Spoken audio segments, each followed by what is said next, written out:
All right, what's up, y'all? Happy Sunday night. It's your host, Wes Seiler with Refounding Fathers. Thrilled, as always, to have my good buddy Kyle Walton on the show representing the libertarian side. Kyle, how you doing, man? I'm doing great, man. Country's doing great. No scandals, no gas shortages. Everything's going great, man. I don't know why you'd ask. Everything's great, man. Everything's good. It's fine. It's fine. It's It's fine. fine. Don't ask about it. It's fine. We're We're good. going to We're get all good into the here. gas shortages for sure, but it's been crazy here in That's Florida. like the most minor of the things going on too. It's Yeah, wild. there's a lot to Yeah. talk about. So, and how are you, Megan? I'm so happy that you came back to the show. We are honored and thrilled to have you on here representing the conservative side, helping me out. I appreciate you every week that you're here. Thanks for being back on the show. Good, yeah. Thanks for having me. Absolutely, yeah. So I've represented the conservative side, on the show. It's a challenge to try to be the host and to try to think of my ideals and how to defend them, given the fact that they are clearly true and the best presented on this show. I've been able to handle it, but now having you here, it just takes the pressure off. Now it's easy. Now it's easy. It's even more fun, and we got a couple fun things to do tonight. The first thing is we've got to wish a happy birthday to our good buddy Christopher Souza. There he is in his bow tie. I love Chris. I Yeah. absolutely love having him on this show. I warred with him on Facebook for it felt like Mm. years, and then I was like, you know what? Let me just bring this guy on and we'll talk about it. And he's such a Yeah. pleasant guy. Like he defends his beliefs well. He's one of the more rational, sane, and just pleasant liberals, that are out there. And we bonded in so many different ways. That he Mm. doesn't trust Bernie Sanders, and neither do I. I was like, okay, we can find something to agree on. And That's right. I love having him on the show. It shows that civil Yeah. discourse is possible, and he does it every week. So I hope he's having a great day. I know Chris, if you get a chance to watch this, happy birthday from all of us on the show for everything that you do and contribute on the channel. Hope Yeah. you're living it up. I know he's on vacation, hanging out with his wife, and probably brought his cat, knowing him. So have a good one. Have a cold beer on me, Chris, and we'll Yeah. see you when you get back. So enjoy the day, brother, and hope you're Happy taking birthday, bud. Yeah. absolutely. So it's the three of us. So I thought that, as we get into today's show, we could have some fun. And then we'll talk about some specifics to the Republican Party, conservatism, libertarianism, and kind of the future of, if you would call it, the liberty movement. We get this rare opportunity to be able to talk about it. So that's what we're going to do. But first, I feel like we've got to introduce this new section because, we're constantly trading memes, Kyle, all in Oh our yeah. group text that we have all week long. And Megan, welcome. You are being subjected to that as well. And I feel like if the things that you need for politics to be fun, first of all, is beer, which I have, and then you've got to have humor. You've got to have humor. So Hail Hydra here. And then I found one that'll make conservatives happy, which is AOC talking about making the Electoral College tuition free. Memes are the salt that makes politics taste better. So I asked you Amen. guys, as you know, to come up with your favorite ones from the past week, and we'll have to do this, as often as we can, and just kind of go through our memes. And if you're watching live or watching this on Monday or Tuesday, the day after, or the day after that, whatever, let us know what you think. If you've got something that can top this, let us know. But I'm going to go through Yeah. these, and you have to tell me which one is your favorite, Colin, Megan. So Yeah. Yeah. here's your first one. So this one's from me. This one's from me being a Floridian. You got to know that we love DeSantis. Like people around here want him to run for president. They love him, Yeah. I would dare say, as much as they love Donald Trump or anybody else. And this is why. And I just love here. So DeSantis, we never really did a whole lot of COVID restrictions. But now it's even less. DeSantis is one of the first ones to strike it down because he loves freedom. And Yeah. there's Dr. Fauci in the back being all pissed off. I love that. Like, That's great, man. this That's is great. Yeah. how I see, and pretty much everybody in Florida sees the world in COVID-19 Mm. right here. Is the dude just loving freedom, having beers with people, and all that stuff. Mm. So that's a good one. Kyle, this one came from you. That's right, Texas. Yeah. One of There them. it Yep. is. Shooting someone who says I'm from California should be a form of self-defense. So, I know if Chris is watching, like that's going to be at least somewhat offensive. So I'm sure we'll hear about that next week. Well, that was the goal. Here, I mean, look, the thing about memes is, you know, they got to have an element of truth to be funny, but they also have to be funny. And most of the circles that I run in, that humor tends to be a little bit more on the extreme, less I don't know, less socially acceptable, strain. So this was one of the more tame ones here. I thought this was pretty fun. Dude, I Classic meme lived format. in I bet Texas. he's thinking about some other girl again, and of course not. Texas is being overrun, just like my home state, North Carolina, being overrun by New Yorkers and New Jerseyans. And Yeah. man, replace that head with the North Carolina one, and replace California with New York, and that's me on the daily. So Yeah, my only for sure. challenge this one is I lived in Texas for a year, and it already is its own country. Didn't you know that? Like, That's right. It is a it's the republic. most unique We're blessed to place. have it. It's Texas first, United States second out there, man. That's right. That's how Texas is. So I get Yeah. you on that. Let's see. What's the next one here? There you go. From Megan. What's in your wallet? Very awesome. Yeah, that's exactly how she is. Well, No comment from me on that one. the interview that she just did about her daughters, I mean, come on, lady. Oh, Jeez. I haven't seen that, so tell me. I haven't either. Yeah, tell us. Well, she's going on there saying that what does she say? She says, I like so many parents of black kids, the innocent act of getting a license puts fear in our hearts. And then she goes on to say that she's afraid that somebody's going to look at her daughters from the back, and just because they're black, they're going to get profiled. And she's afraid of her daughters being alone. But like, y'all have private security for the rest of your lives. Like, please. Jeez. Yeah. I get it. I get it. All right. Let's see what else we got. All right. So this one I can relate to. This is from Utah, right? Yeah, so one of them. Yep. This is happening. Like, this is happening in Florida. It's like they've come out with like, directions and stuff from the state government. Like, please do not do this. Like putting gas in. Yeah. Like, but it goes back to that element, right? Memes have to be funny because they got to be true. And this was the picture of something that's actually happening. This is crazy. And so anytime, like, we get those like 40% of the people in America think whatever. Look, our government had to tell people not to fill up plastic bags with gasoline. I don't care. Like, I don't care what the people think. My wife said that she was at the gas station watching people just filling up like every lawnmower and every crate, like, and everything that they had, every container they could possibly, find, is just wadding, and I've heard stories of stuff like this. I think people are they're nervous after the year that we've had, the couple years that we've had, it's like people are just skittish, and it's like, oh, it may never come back kind of thing. Because people thought that, COVID would be over in a few weeks or months, and it wasn't. And now, what's the next crisis? Is it going to be short term, or are we going to have, hacking scandals all the time, So I get it, man. Absolutely. A lot of truth to that one. This one I love. This might be my favorite of the ones that you guys think, because I just feel like I own this one. When you pick up everyone and get called a communist, a Nazi, a neoliberal, an alt-righter, corporatist, a socialist, progressive, a fascist, an anarchist, and a moderate in the same day. Election time, that happens on my channel, man. Like, I get everything. I get blasted from every single side. I'm like, whoa. And then, the other part of this is they always bring Burke into it. They'd be like, Burke would be ashamed of you because, you're not Republican enough, or you're too Republican. Like, they go back and forth, and I'm just like, oh, okay. I've been called like a shill for Hillary. And I was like, are you serious? And then people have been upset at me for, talking about Donald Trump in a positive way. Like, I don't know.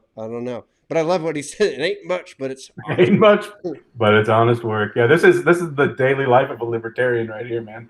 I mix it up with my lefty friends who post stuff. I mix it with my righty friends who post stuff. And yeah, so depending on who you're talking to on a given day, I'm all of those things and much more. Means you got integrity. All right, let's look at it. We got two more. This isn't really a meme, but it's hilarious. I literally laughed out loud. Like, I was sitting there watching my kids a couple hours ago when I was putting this together. And it's the headline: nearly 4 million Americans have been out of work for at least 6 months. And the guy is like, "Why are y'all using my pic?" Delete it. Do we know if that was true? Did we ever check to see if this was true? I don't know. This is from you, Megan. So you gotta skip to that. I think it is. I think it is true, but I can't swear to it. But I've let's assume that it's true. I've done interviews and stuff like that, you know, with local news and some national news about various different things. And it's totally true. Like I did a story for like local politics a couple weeks ago, and I was making sense. At least I think, you know, people that were there were like, yeah, it was great.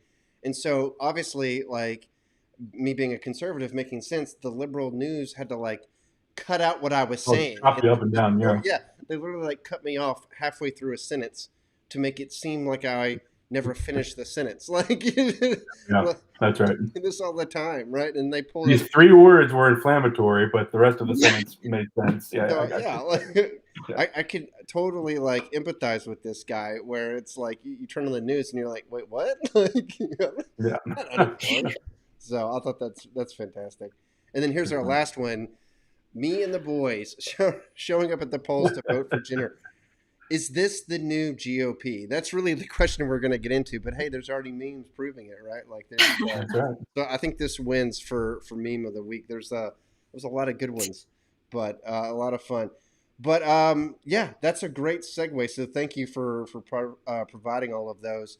But this is the topic. I just got through watching Caitlyn Jenner's campaign video for governor of California, and it's about 3 minutes long, so I'm not going to show it here on our show, but we can put the link in the description, or you can hit us up for it, or if you just Google on, you know, or put it on YouTube, Caitlyn Jenner GOP ad.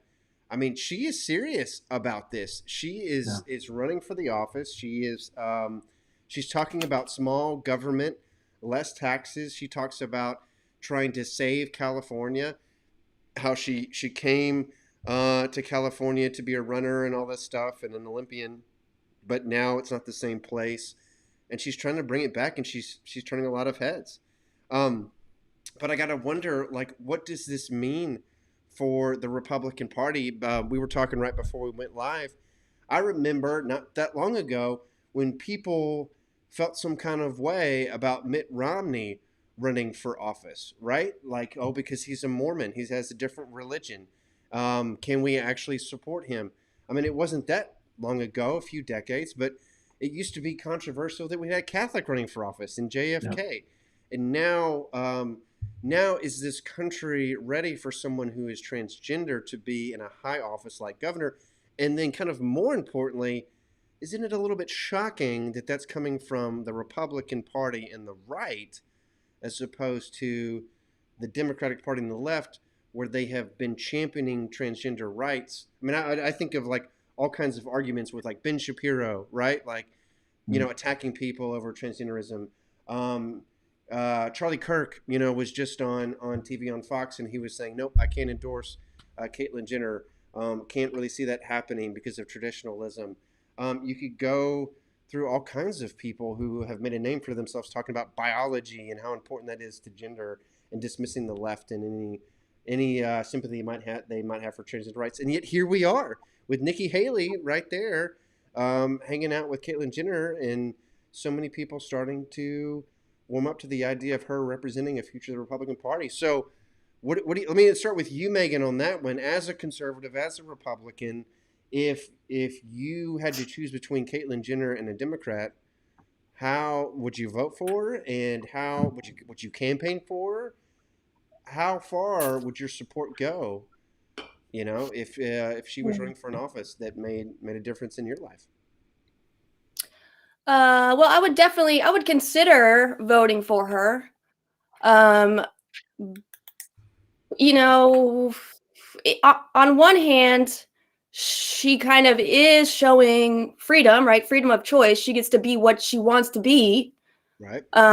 So that's great. She talks about in the ad being competitive and making California competitive with other states. And then exactly. I think there's goes back to, I think it shows a gold medal in there from way back. But so I think that's all good. My problem, but I mean, this kind of goes for everyone, is just general trustworthiness. You know, all these politicians, they give this great lip service and they talk well, but is she trustworthy? Yeah. You know, that's something that I'm not sure about yet. I don't know. What do you think, Kyle? Well, all right. I guess I have a couple of different opinions. One, I think this is a great opportunity for Republicans to gain some ground. Gain some ground that I believe was lost into the Trump era and even before, right? There used to be a term for Republicans being the big tent party, right? There was room for everyone who wanted to be a part of the Republican Party. If we just kind of stuck to those tenant beliefs of, small government, limited government, lower taxes, things like that, tenant core beliefs within the Republican Party. And if you support those things, then it doesn't really matter what you are in your personal life. This is the party for you. And I think that for Republicans to be competitive in the future, especially in the near-term future, Republicans are going to really have to embrace that idea. And nowhere else do you find someone who is all-inclusive as you do Caitlyn Jenner, Hollywood star, former athlete, arguably the greatest athlete in American history.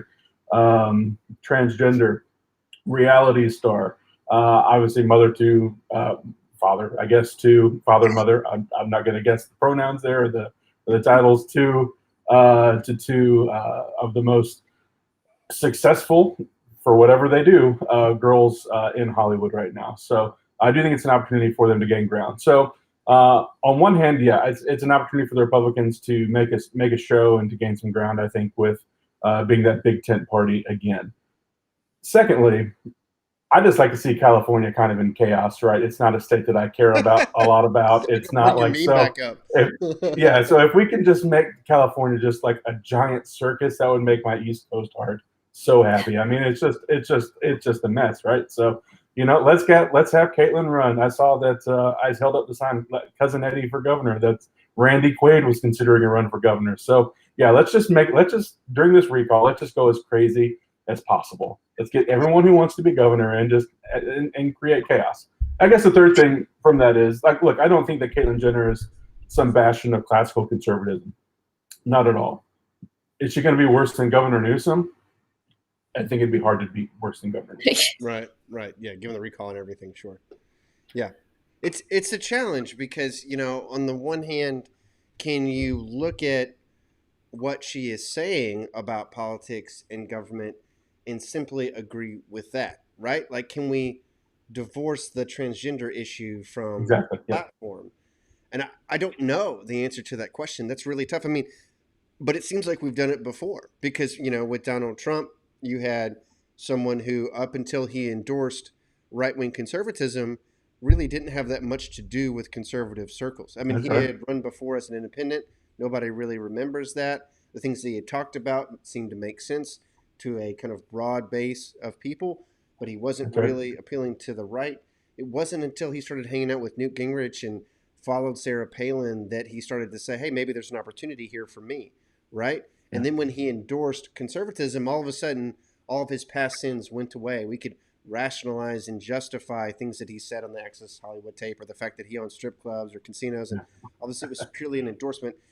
And I guess that's my concern here is, where does that end, right? Could you endorse anyone, regardless of who they are or what they've done or, what changes they've made to their body, et cetera, as long as they embrace the platform? Is that really what politics has become? Is kind of the question. So that's a good question, but I'll say that Caitlyn Jenner / Bruce Jenner's conservative bona fides are much stronger than Trump's. She and he have been a longtime conservative, supporting Reagan back in the day, and even through the conservative governors of the 90s of Schwarzenegger and whoever else. But Jenner's bona fides are far outweighs Trump's. We talk about it that way. So I don't know. Do you see it that way, Megan? I think so. I mean, if we look back, Martin Luther King's the easiest example, right, for me, right? He all the good that he did, but yet he still, had affairs and all these other things. So nobody's perfect. It's so hard to tell now if you can just trust people. Mm-hmm. You can talk as well as anybody, but are you actually going to do it is a whole nother story. Yeah. And I think it's fine to, sort of accept and forget about people's past as long as they stick to it going forward. Yeah. I guess that's a good point. I mean, that to me is one of the things that people tend to gloss over with Trump, right? And I said this on our Wednesday show as well, is when Trump showed up, it wasn't just a personality that you got. I mean, you did get his humor, you got his political incorrectness, but you also had this business, this brand that he had built for himself, right? He really didn't need the Republican Party to do that much for him because he already had a fortune to throw at it. Now, so did Michael Bloomberg. He had a fortune, but he didn't have the personality. But Trump had both. He had a platform, he had a personality, he had an independent streak about him, but he really brought in all of these business people that he had worked with over time who really had almost no connection to conservatism, as you were saying, Kyle, up until, it became their business. And then he said, cool, we're going to do it this way. To the point that when Trump has left office, the Republican Party wants to fundraise off of his name, and he's upset about it, right? He's like, stop doing that. I'm fundraising off of my own name, right? I don't know if Caitlyn Jenner provides that. I mean, sure, there's a name there, there's fame and all those things, but I don't know if she's going to bring this huge self-sustaining movement to office. And at that point, okay, then you're just talking about the personality piece of it, just like Arnold Schwarzenegger did and other things like that, right? So I don't know if she's got that ability. So looks like we do have Chris is jumping in. I appreciate it, man, on your vacation and everything. Taking a week off, and he couldn't lay his hands off. I like it. I know. I was wondering if it was going to be the California comments or Caitlyn Jenner that brought him in. But he said, I think we can all agree that nothing bad has ever happened as a result of hyping the campaign of an unqualified reality star in the name of entertainment. We're talking about Jesse Ventura. Is that who we're talking about? Of course we are. I don't know. I don't know who he's talking about. But, it wasn't just Trump, right? Like, people, it's long, ancient history now, but Reagan, again, was someone that people were nervous about because he was a movie star. I remember my dad talking about Reagan, and he was like, really? That guy? And he had been through a divorce, which at that time, you go back 30 years or more now, almost 50 years, that was controversial. Like, oh, we're going to have this. The GOP's endorsing this guy from California for president. What? He was a movie star? What? He was a liberal. He was an FDR Democrat, younger, when he was younger. And, and he's big union guy, Hollywood union guy. Union guy, exactly. And look how that turned out, right? They ended up loving him. And you see that with Trump, too. So I don't know. I'm kind of open-minded about it to an extent, but I tend to agree with you, Kyle. It's not going to. There's not really possible to do the classical conservative thing through somebody, given the choices that she has made. But there could be some benefit when you think about it within context. So it's fascinating to me as a lifelong Republican and conservative to see how much the party has changed, going from one that said, "Hey, you have to fit this mold." I mean, think about it. Like, people think of Republicans as the party of like rich white dudes, and now we're the party of movie stars and transgender athletes and so many other things. Well, not many movie stars. Let's be honest. We don't have that many. We got Kelsey Grammer and this person. Yeah. But you think about it, so many people have done this. You had like Kid Rock, pretended like he was going to run for office, and Republican Party. Arnold Schwarzenegger, huge movie star, Republican Party. I mean, even the thing about Jenner is I don't think Jenner's going to be able to command enough support from either the transgender community, who have already largely come out against her, from moderates who have already said they're probably not going to back her, and then Republicans. If you think about California, outside of outside of LA, outside of San Francisco, Oakland, and Sacramento, it's a very conservative state, super conservative, actually. Some of the largest, Dean Cain doesn't care for your judgment. That made me laugh. But anyway, it's a super conservative state, right? But, I don't know that this brand of conservatism is what's going to get those people excited. So. Yeah. I mean, that is a good point, is thinking about, like, again, the conservatism of different states. But, I mean, it's amazing how Trump left New York. He didn't win New York, obviously, but he won so much of the country being able to connect. And it wouldn't take much support from him to bring Caitlyn Jenner to the mainstream, whether or not she's successful in her office. So fascinating stuff. So thanks so much for the discussion, guys. I love getting into this issue. We're going to start talking guns is going to be our next one. Second Amendment rights. I know you're going to love that, Kyle. We've got some games coming up. So that's going to be great when we get Chris back. Chris, thanks for dialing in. Looks like we had about 5 or 6 people that were live as well. Thank you, Megan, for being back on the show. Love having you. Appreciate all your comments here. And Kyle as well. Appreciate you being on the show, being steadfast. We will see you guys next week. Our next show is coming up here in about 5 minutes. Conservatism on Tap. We're going to have Josh, we're going to have John, and myself getting into a lot of other good topics. So don't forget to follow us on Twitter, YouTube, Facebook, Instagram. We're on all those. Or you can email us from our website, theberkingconservative.com. Thanks for watching, and we'll see you soon.